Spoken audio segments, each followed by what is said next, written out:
আসসালামু আলাইকুম রহমতুল্লাহ।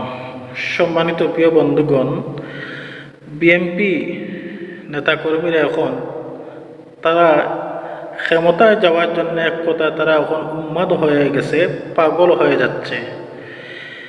দেখেন, তারা যেই রকম একের পর এক অন্যায় করতেছে, অবশ্যই এই বাংলাদেশের এই জাতি, এই জনগণ আপনারা দেখতেছেন এবং বুঝতেছেন। এর বিচার বিবেচনা আপনারাই করবেন ইনশাল্লাহ। আমরা আপনাদের উপর বিচার প্রার্থী হলাম, জনগণের উপর। সম্মানিত প্রিয় বন্ধুগণ, দেখেন,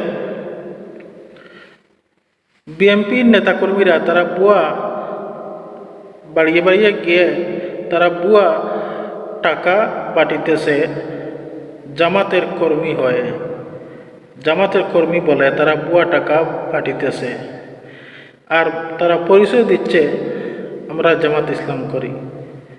নাউজুবিল্লাহ। দেখেন, জামাতকে ফাঁসানোর জন্যে বিএনপি একের পর এক অন্যায় করে যাচ্ছে, এমনকি খুন পর্যন্ত, গুম হত্যাও করিতেছে, এমনকি আমাদের মা বোনদের সম্মান নিয়ে তারা হেনস্থা করতেছে।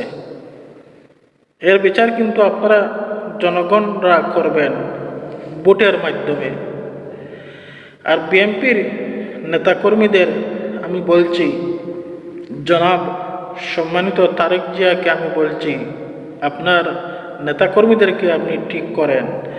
আর না হয় আমরা যদি মাঠে নামি, আপনার একটাও বাচ্চা মাঠে খুঁজে পাবেন না, তাদের জন্য কবর কুড়িয়ে রাখতে হবে আপনি। আমরা এখন পর্যন্ত ধৈর্য ধরে আছি, এ কারণ আমাদের সংগঠনের, জামাত ইসলামের সংগঠনের যে সমস্ত উপর মহলের মুরব্বীরা আছে, আমরা তাদেরকে সম্মান করি। যদি তারা একটু আমাদেরকে অনুমতি দেয়, তাহলে আপনাদের একটা বাচ্চাও খুঁজে পাবেন না। জামাত যদি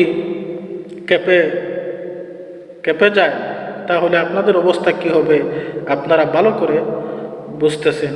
কিন্তু আমরা মুরব্বী মানি, আল্লাহ রাসূল মানি, বাংলাদেশের আইনকে আমরা শ্রদ্ধা করি। আপনারা ঠিক হন। ক্ষমতার মালিক, দেওয়ার মালিক হচ্ছে আল্লাহ। যাই হোক, ভালো থাকেন, সুস্থ থাকেন।